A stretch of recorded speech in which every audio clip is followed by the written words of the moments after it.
I had a couple of comments from trolls recently on TikTok about how rubbish consultants are, and I figured the best way to create any value from those comments was to reflect on what it was that they were really seeing. So in this video, I'm going to tell you about all the bad things that people say about consultants and why they say them. And then based on my 10 years of experience in the consulting industry, I'll give you my perspective on whether or not they've actually got a point. Welcome back, by the way. I'm Charlie, a consulting director and remote business owner, and my Consultant Explorer channel is to help you be so successful in the early stages of your career in consulting that you are set up for total freedom to do whatever you want to in life. And that includes preparing you for all the rubbish things that people are going to say about your job and giving you a perspective on whether or not they're right.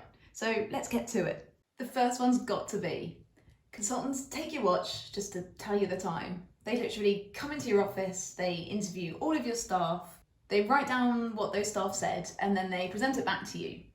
What's the value in that? Firstly, anyone could do that. And secondly, it's all the stuff your company already knows, so they're adding nothing. Okay, yes, consultants do interview staff and they do replay what they've heard, but that is usually just a very early stage part of their overall process. The part which helps them truly understand that specific business before then applying a whole stream of expertise and approaches to solve the client problems. Think about it this way. If they didn't orientate properly within that client business, then the work that they'd subsequently produce wouldn't be useful. So they're not just telling the client the time with their watch, they're telling that client that whilst their watch is analog, the broader context is that everyone else has progressed or will progress to digital, and the best way forwards to digital is by doing X, Y, and Z. Relatedly, you might hear grumblings like, consultants can't know our business like we do. We've worked in it for years, whereas they've only been here for 5 minutes. Why should we ever do what they say? Yes, of course, clients will know their business in a way that consultants can't know it. And in some ways that's a blessing, because that depth of knowledge is important if you're to come to a proposed solution that actually works for their business. It means clients should always form a part of the project team, or at least input into it. But knowing the business inside out like this is also a curse, in the sense that it creates blinkers. It prevents outside thinking, the kind of outside thinking that's required to upend deeply ingrained orthodoxies and resolve age-old business problems in new ways. So when a client has a need to change their business to achieve something that they've not been able to achieve before, then it's not only that deep knowledge of how things work today that's important, it's a type of thinking that is entirely free from the way things are done today that is equally as important. Other similar grumblings take the form of, these consultants' heads are so far into the clouds that their recommendations are just wild. They never work for our business. And I can imagine just how frustrating it is for clients to commission consultants for a hefty sum, let's add, and wait in anticipation for the proposed solution to their problems, only to find then that none of the proposals are actually practical or workable. That's a pretty terrible customer experience for clients. So here's the thing about business and IT consulting. Consulting teams that have to actually implement stuff, whether it's new tech, whether it's new processes, they have to roll up their sleeves and actually make changes to the client's business. So there's nowhere to run to. If they're making the recommendations, then they actually have to implement them too. The recommendations literally have to be implementable. On the other hand, consultancies that don't do implementation, they do run more of a risk of not having to stay grounded with their recommendations. So it is fair that there is some validity to this argument. There is more anti-consultant sentiment that sometimes gets put like this.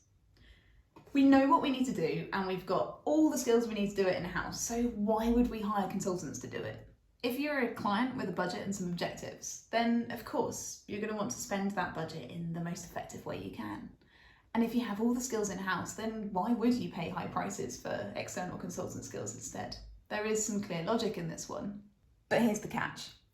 Client skills in-house will likely be with people who have normal full-time day jobs, whose normal full-time day jobs will have to be covered, or backfilled in consulting speak, if they're redeployed to help with this project. And that's feasible. In fact, I've seen it done many times before when there are other employees who are able and free enough to backfill their normal job while they work on the project. But if a company has been running efficiently, then it's unlikely that there is much availability amongst other employees for backfill. And even if there is, then there are other pure project management type skills that are often overlooked too. Consultants run projects all day, every day, all year, every year. So they get pretty expert at how to run projects. Employees who aren't normally in project roles don't necessarily have the know-how to plan, set up, execute and deliver projects, especially not of the size and scale that consulting projects often are. And that's another point too, scale. It might be that there are some skills in-house for the client, but often there aren't enough employees that have them.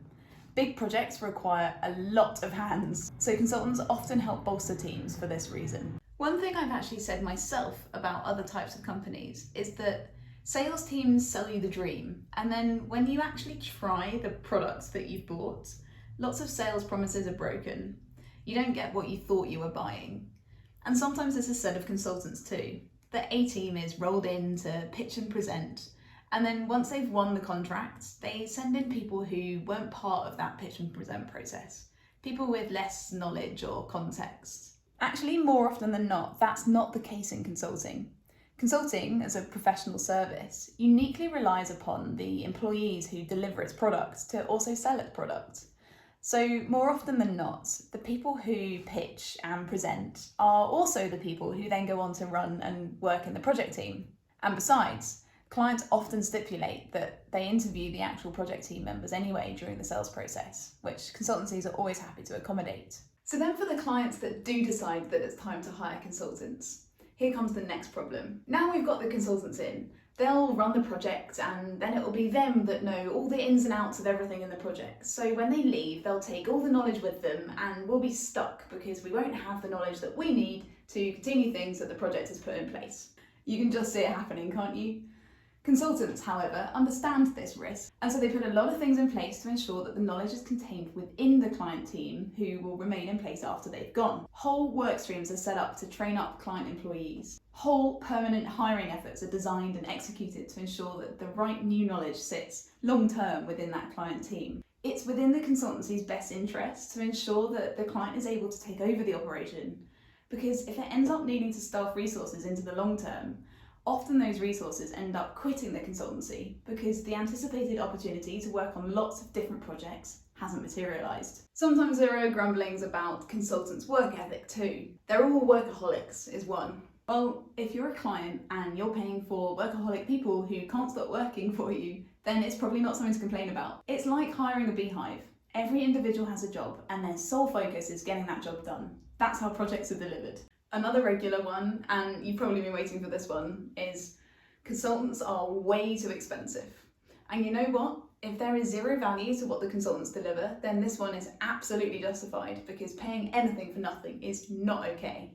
But so long as there is value to what the consultants deliver, then really the value should be proportionate to the amount that the consultants cost. If you want to hire very intelligent people to solve very difficult problems, then it's going to be hard to get the quality of person you're after if you're not willing to pay for it. Like anything in life, everything has a price. So whilst the dollar value of a consulting team is enough sometimes to bring tears to the eyes, there is also a reality that high quality people in business really do come at a cost. A counter to this might be, but even the young analysts that just graduated are so expensive and they have very limited business experience, if any at all. Which again, on the face of it, seems like a fair argument.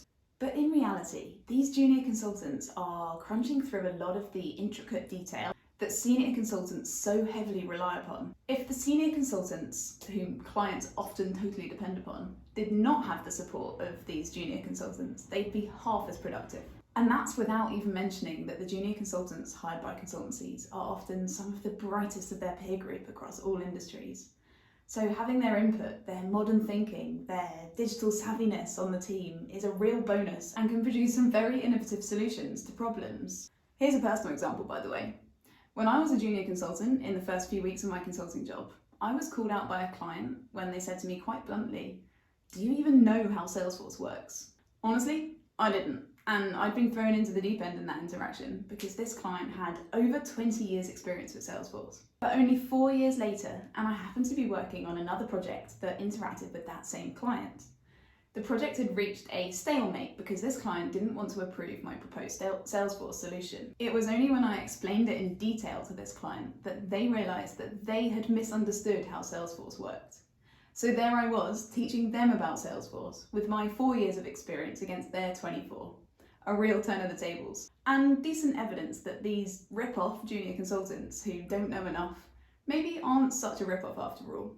It's also sometimes said that junior consultants are just too young and inexperienced to be called experts. And I think age and years in the industry plays a big part in this perception. What's interesting though is that expertise isn't necessarily always born out of age and years in the industry. It can also be born out of seeing the same problem in lots of different scenarios. Like when junior consultants work on similar projects for a number of different clients, or when they hear about how the same problem was solved by their colleagues for a client in an entirely different industry. And even if that isn't convincing enough, these junior consultants actually aren't generally staffed to be experts anyway.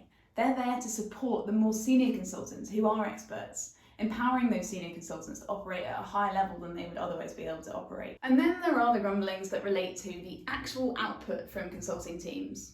All consultants do is make slides. Yes, consultants make a lot of slides. If something can't be summarised in a slide deck, it's probably not something that consultants would work on. But consultant slides can be so good that their clients like to adopt them for use in their own internal meetings.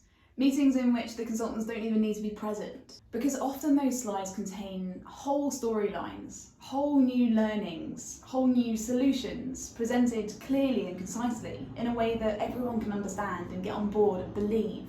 There's a real art to the way that consultants make slides. And it matters to them because the content of those slides actually matters a great deal to clients. The focus should be on what is taken from those slides and not the fact that it's just a set of boxes and words on a computer application. And finally, there's a perception that consultants have slopey shoulders. Consultants have no accountability because they can just turn up and be paid to give recommendations without having any real skin in the game about the validity and value of those recommendations.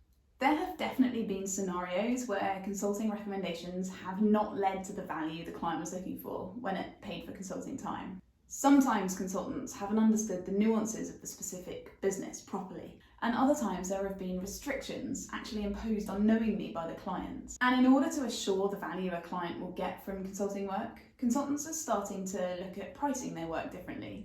It's very common that consultants draw up contracts with clients that mean that they'll get paid only when they deliver specific things that the client wants, deliverables in consulting speak. It's also becoming more common that consultants actually are paid a proportion of the value that they create for their clients in what's called outcome-based or value-based pricing. And interestingly, consultants see that they'd get paid more for the value that they create when pricing their work in this way, so long as they're granted full control to be able to create it. So being a consultant can mean that you take a lot of rap, and popular opinion isn't necessarily always positive about consultants. But as the cliche goes, there are always two sides to the story, and hopefully this video has helped provide you a little bit more colour to the general picture on each of those points. If you found this insightful, then let me know by leaving a comment or clicking the like button. In the meantime, thank you so much for listening. I hope you have a great day, and I wish you all the best with your exploring.